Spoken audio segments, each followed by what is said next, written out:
दर्शकों नमस्कार। मेरे साथ मेरे पिताजी श्री नारायण प्रसाद उपाध्याय बैठे हुए हैं और पिछले समय मैंने उनकी कुछ कविताएं रिकॉर्ड की थी वीडियो में, और इस बार मैं दीपावली के अवसर पर घर आया हूं तो फिर कुछ और कविताएं रिकॉर्ड कर रहा हूं।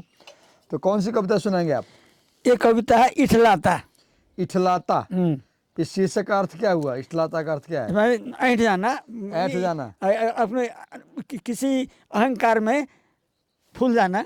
अहंकार में। कब ये कविता आपने कब लिखी थी? ये कविता लिखी गई है आषाढ़ 1 गते 2061 में काठमांडू में, पढ़िए। जिसकी संख्या है 338। ये संख्या क्या होती है आपकी कविता की? कम संख्या, इससे पहले इतनी लिखी गई, इसी आगे और संख्या होगी इसकी कविताओं की। ये 338 केवल हिंदी की है कि और भी भाषा की संख्या है? नहीं, ये इसकी हिंदी की अलग है, नेपाली की अलग है, संस्कृत का अलग है। संख्या 338 हिंदी की है? हिंदी की है। तो पढ़िए कविता। नभ में चम चम चमक रहे हैं सूरज चांद सितारे, सूरज चांद सितारे। अगणित गणित किए रहते हैं जो भी कर्म हमारे, निसी दिन छिन छिन होते रहते जो भी का कर्म हमारे।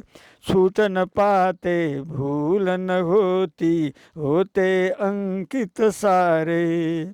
बाहर सूरज भीतर वायु जीते जो हम आयु, सांझ सवेरा रात अबेरा छूट न पाती आयु।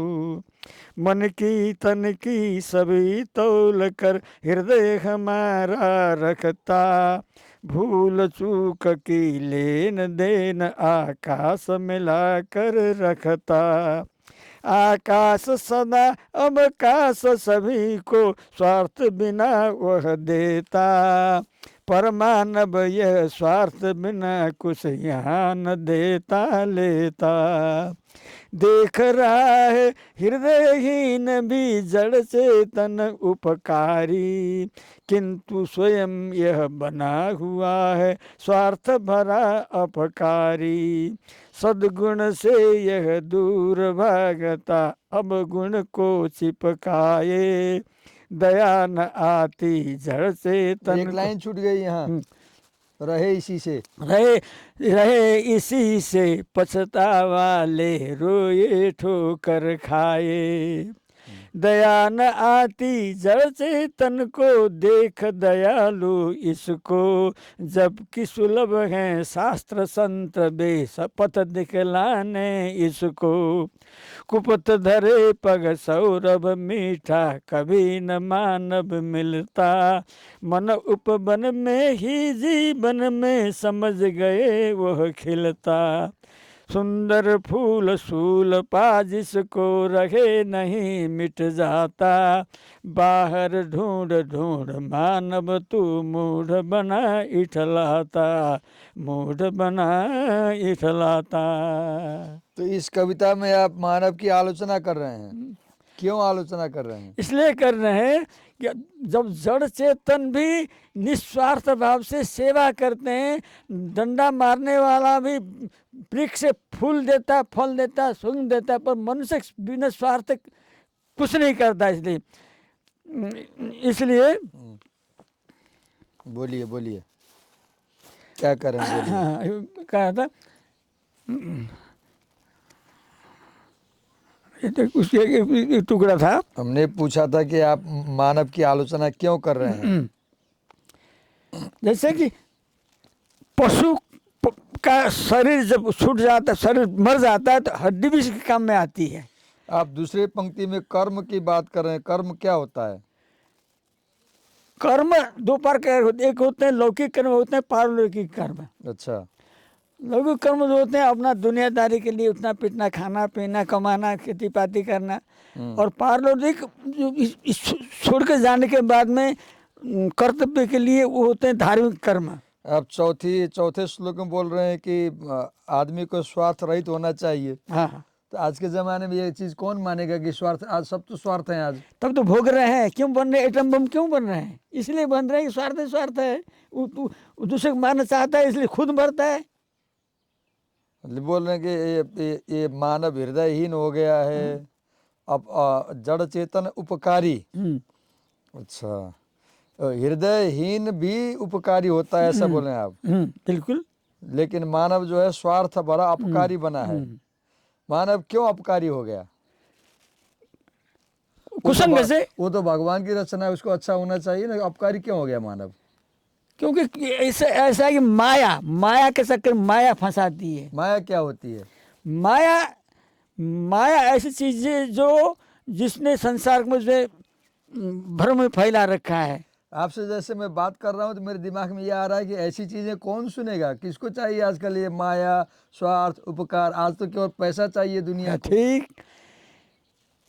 कौन सुनता है आज के जमाने में? व्यास जी ने कहा ऊर्ध्व बाहु ब्रह्मेश नहीं कच्छ छिड़ोत में। हाँ। मैं हाथ उठाओ के चिल्ला चढ़ाई कर रहा कि धर्म से अर्थ कम सब धर्मादर्थ से काम सही सही किम भी न सभ्यते। उसको क्यों नहीं कर रहे हो? लेकिन क्योंकि योग एक कुसंग से मनुष्य जो है, क्योंकि स्वभावतः वो नीचे को जा रहता है, क्योंकि चढ़ना तो कठिन होता है ना, गिरना सरल होता है।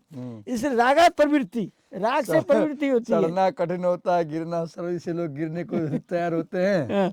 अच्छा रुकिए, क्योंकि रागात प्रवृत्ति, राग ठीक से है। प्रवृत्ति होती है। आपने लिखा कि शास्त्र संत वे पथ दिखलावे इसको, मानव को। आज तो शास्त्रों की कोई सुनता नहीं है, संतों की कोई सुनता नहीं है। तभी तो भोग रहे हैं। क्यों भोग रहे हैं? उसी से भोग रहे हैं। आपने लिखा कि ये मानव कुपथ धर रहा है, कुपथ धरे पग सौरव मीठा, कभी न मानव मिलता, मन पुवन में ही जीवन में समझ गए वह खिलता। और क्या लिखा आपने? सुंदर फूल शूल या जिसको रहे नहीं मिटता, मिट जाता। जिसको मन उपवन में ही जीवन के। अच्छा ये बताइए कि आपकी कविता में जैसा लिखा गया उसके अनुसार मानव क्यों मूढ़ बन के इठला रहा है, इस कविता के अनुसार? इसलिए कि ऐसा कुछ दुष्संस्कृति बाहर की, यद्यपि ये भारतवर्ष एकदम भगवान का भजन करने वाला था, कुसंग करने से ये आ गया। बस कुसंग चाहत कुशल, ये रहीम कह रहे हैं। बस कुसंग चाहत कुशल यह रहीम अपसोस, महिमा घटी समुद्र के रावण बसा परोस। किसने लिखा ये रहीम की कविता है। कहाँ पढ़ा आपने ये? 90 साल की उम्र में याद आ गई आपकी कविता? मैं से हर चीज पढ़ता हूँ, तो भगवान ने मेरे दिव्य दृष्टि देते हैं। जब अच्छा, अब संक्षिप्त में बताइए कि आपकी इस कविता को पढ़कर कोई क्या सीख सकता है? आपकी इस कविता को पढ़ करके कोई आदमी जीवन के लिए क्या शिक्षा ले सकता है? सीखेगा कि अच्छा काम करना चाहिए, बुरा काम नहीं करना चाहिए, दूसरे के नुकसान नहीं करना चाहिए, अपने लिए किसी को बुरा नहीं करना चाहिए, सबको भला हो, सबको सुख हो। ये करने से सबका भला, अपना भला। आप जो ये बातें कर रहे हैं कि बुराई नहीं करनी चाहिए, भलाई करनी चाहिए, सबको सुख, ये कौन सुनता है आजकल ये चीजें?